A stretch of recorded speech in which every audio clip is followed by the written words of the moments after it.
likes to be one direction. So let's see if we can do this here. Hello everyone, hi, how are you? Anna Walker here with StatThingsIntoExistence.com. I am coming to you on two screens once again this week. Go crazy for old dog learning new tricks. So hi, how are you? My name is Anna Walker. I am the resident felter in the studio, and I am happy to be here with you this evening for WTF Wednesday, What to Felt Wednesday. And today, as promised, I have a new project that's been on the back burner for quite some time, and it's just about damn time that I got this done. So this is a project that I am creating for my bestie. Now, I have created a rather large scale dragon before, but it has been a hot minute, like almost 10 years. So it's been a long time. You guys have seen me do small sculptures. You've seen me work in tiny spaces, but you've not seen me work in a space like this. So this is the dragon that I'm working on, emphasis on the drag, wink wink, nudge nudge. And I'll share her name, their name. I'm not sure what their pronouns are, so I'll share their name a little bit later. But first I wanted to tell you how I go about doing this. Now, I will say this is on a heavy gauge wire armature, and then I have just wrapped undyed wool all the way around the armature, securing it with my needle felting needle, just to make sure that I've got an underbody or an understructure into which I can begin to create the details and the color. I like to use undyed wool as the first layer because it's less expensive and I can build up layer after layer after layer. Now, if undyed wool is still a little bit pricey for you and you want to try something like this, you can use polyester fiber film, and you get a big box of it for not very much at all. And when it comes to needle felting, you can use any fiber. So you could even use old bits of yarn, you could use old scraps of wool felt, you could even wrap it with any kind of fabric to build up that sculpture, as long as you can needle felt your final layer into place on it. So this is the basic understructure. There will be a lot more sculpting going on in the face and the head, but for right now, I am happy with my dragon. They are fabulous. I'll probably work on branching out the tail a little bit more, or maybe I won't, I don't know. And it will have wings on it, and like I said, the whole face will be completely sculpted. But first, let's start with this other stuff, and I'm going to turn the cameras down. Remember, I'm dealing with two cameras tonight. So these are the colors of bats that my friend Barb, my best friend Barb, picked out. She loved these, and so that's what we are going with.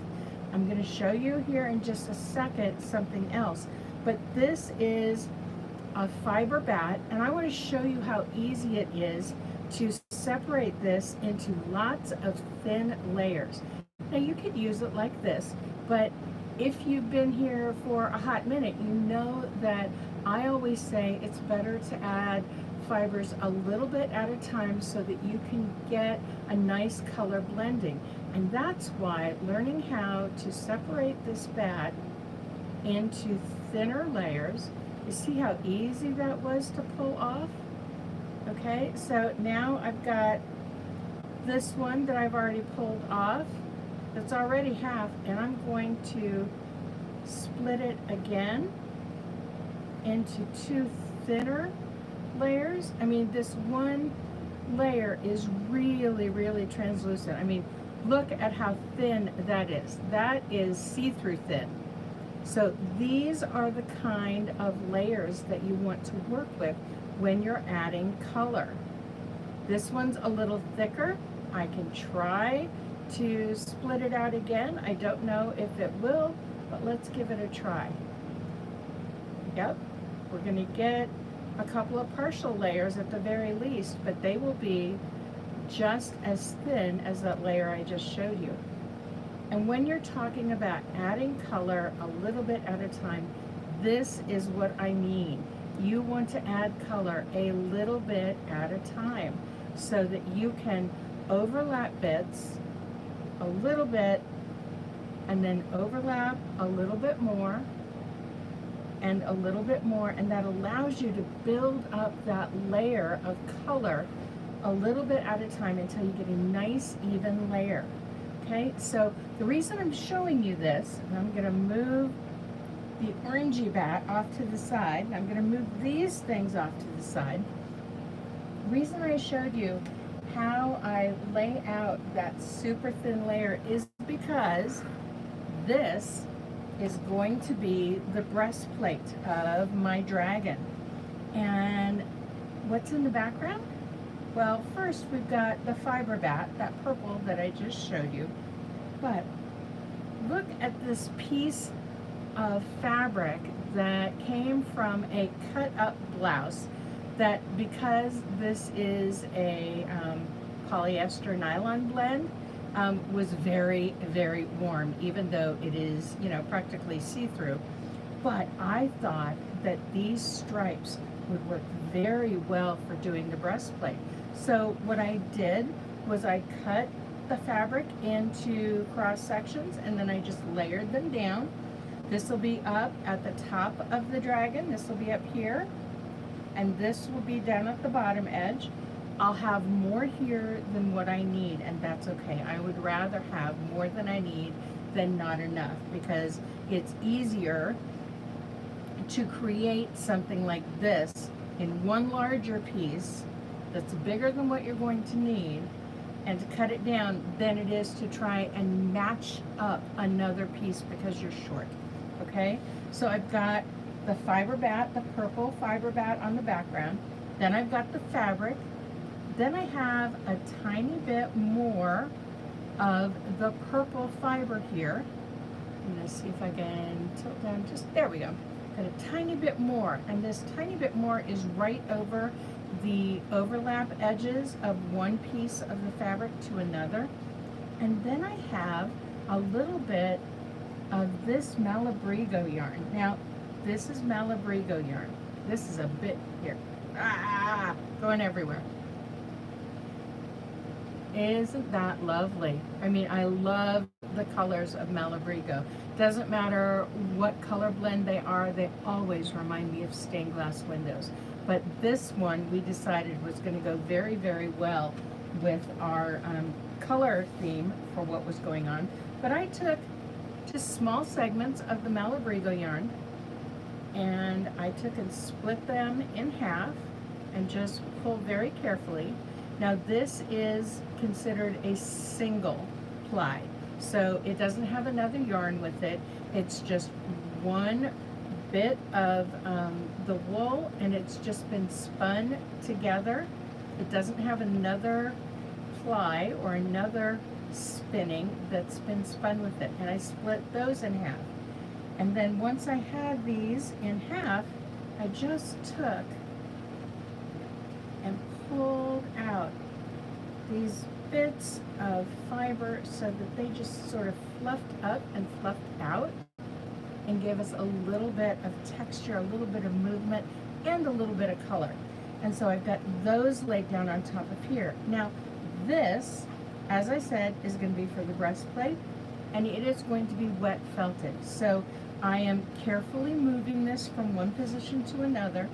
This is going to go between plastic. It's going to have really, really thin painter's plastic underneath it. I'm going to wet this all down. I'm going to press the other side of the plastic over it, and I'm going to push that soapy water all throughout my layout here. And then I will press all the air out, and I'll do that little flip, flip, flip motion that I've done before.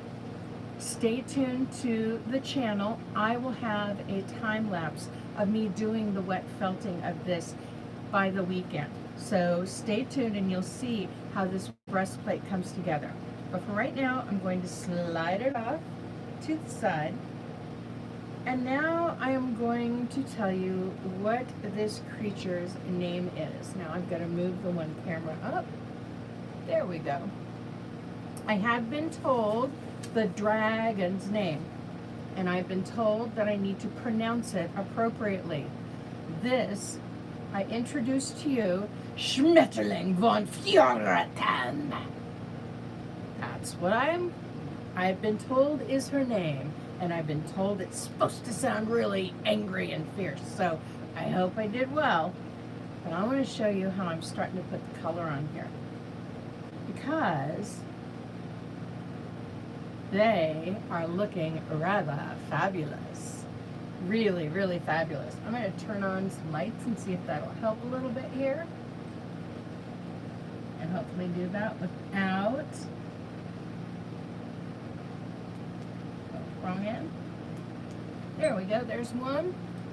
Let's see if we can get this down. And let's get the other one. And we will bring this down a little bit. So, Schmetterling von Fjoratan is set up with these beautiful swirls. Now I can see that my bestie Barb is here right now, and I'm going to ask her to answer me real quick. Are we on the right track for Schmetterling? Is this looking fabulous? And while I wait for your answer, I'm going to show you how these go on. I didn't want to do scales, but I wanted to give a scale-like effect, and that's why I've got the little circles sort of spiraling around and connected. So let me show you how I do that. And right now I am working with this fabulous orange and pink. I want to make sure I'm not moving anything from my breastplate waiting to be felted. And I just pull this bat. This is a bat that I created on my hand carder. Let's see. Oh, it's a spot on pronunciation. All right, at least I got that part done. So I've just split this up, and you know, this fiber bat will work for so much. I'm gonna have tons of leftovers even after Schmitty here is done. But I wanna take and just pull off small bits in assorted lengths. And what I'll do with these, I'm gonna get a large one to start out with. I am just taking them and I am creating a little bit of a spiral. And then I figure out where that spiral needs to live. And right now it's gonna be right here on the tuchus. Working the tuchus. And I'm just setting it in place and then stabbing it in place. I slightly overlap the edges over the edges of the previous segments. I make sure that I angle my needle so that if there are any gaps, that color comes in and fills any gaps between. Yes, I do feel, let's see if I can turn this a bit. There we go, that might work. I do feel a little bit of the wire armature underneath, but I only need to stab shallowly here. I've just got to be creative about how I get my needle in here to stab. Now, why did I set up the armature before I started putting the wool on, you might ask? Because, you know, granted, it would be a whole lot easier to do this if I didn't have to worry about this tail here. Well, the one thing that I learned from the last time that I did a standing dragon was that balancing the armature was the most important part of creating my creature.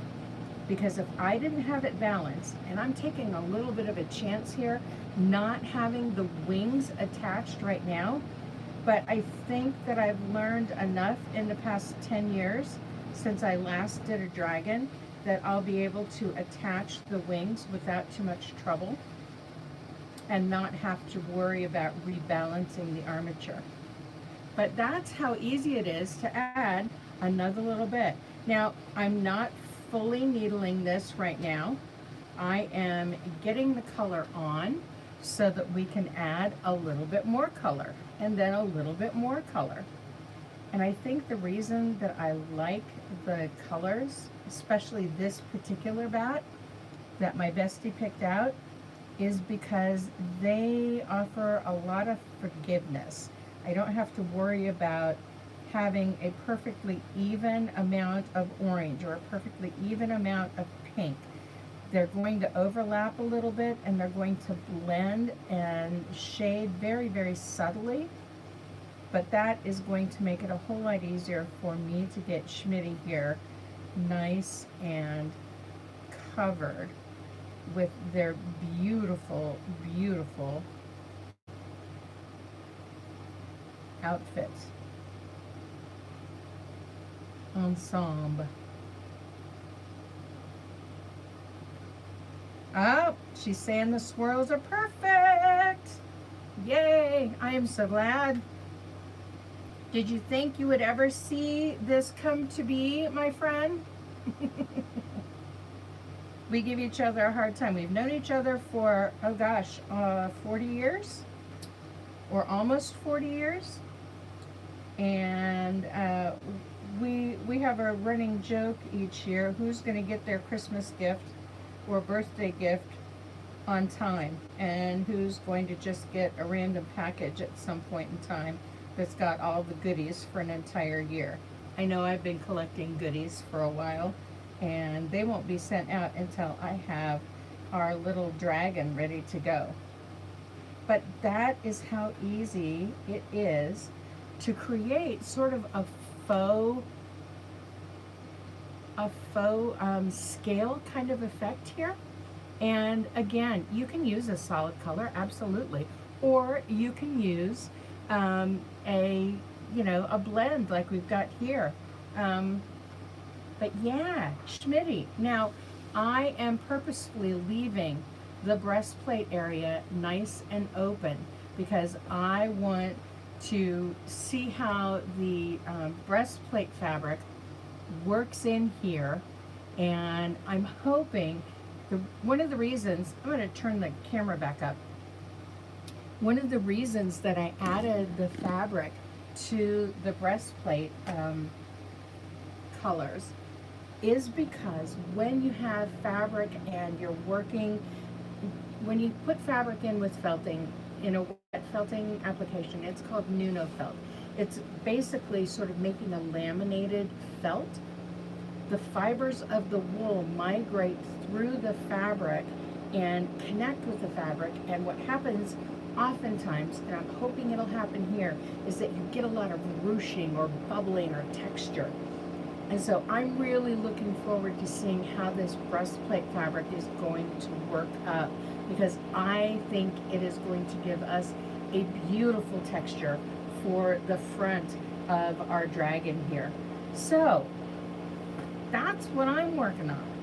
What I want to know from all of you is, what are you working on? Now, I understand that Schmetterling von Fjärreten is going to have some epic bling to wear. So when I get Schmetterling done, they won't be completely done.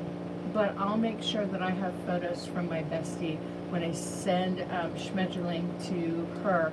And we'll get the bling on, and then I'll get pictures so you'll be able to see all of it. But for the next month or so, this is going to be the project that I'm picking up and working on off and on. And I'm just happy to finally have some color on the girl, the guy, the girl, the dragon, them. Anyway, get you a close-up here. I love the colors. A close-up here. Oh my gosh, those colors are fab. And I will let you all go for the evening. Thank you for tuning in. Thanks, bestie. I love you. Hope you're liking the progress here. And I will talk to you all next week, and we'll see how things are going then. Until then, go stab something into existence and take a look at the website, because there's a flashback fall sale going on, and you gotta find, it's a him. It's a him. He's a dragon. It's a him. Got it. I'll use the right pronouns. So, I will talk to you all next week. Head over to the website. And there will be more flashback products as soon as I get back to Topeka in 2 weeks. But you may not get updated information unless you're on the email list. So head over to the website and trust me with your email, and that way you'll be notified when things are on sale. It's an epic sale because I want things to get into people's hands instead of being stuck, so sad, in a bag or in a tote where they aren't being loved. So take a look at the flashback fall sale, and I'll talk to you later. Have a good evening, everyone. Love you, bestie. Mwah!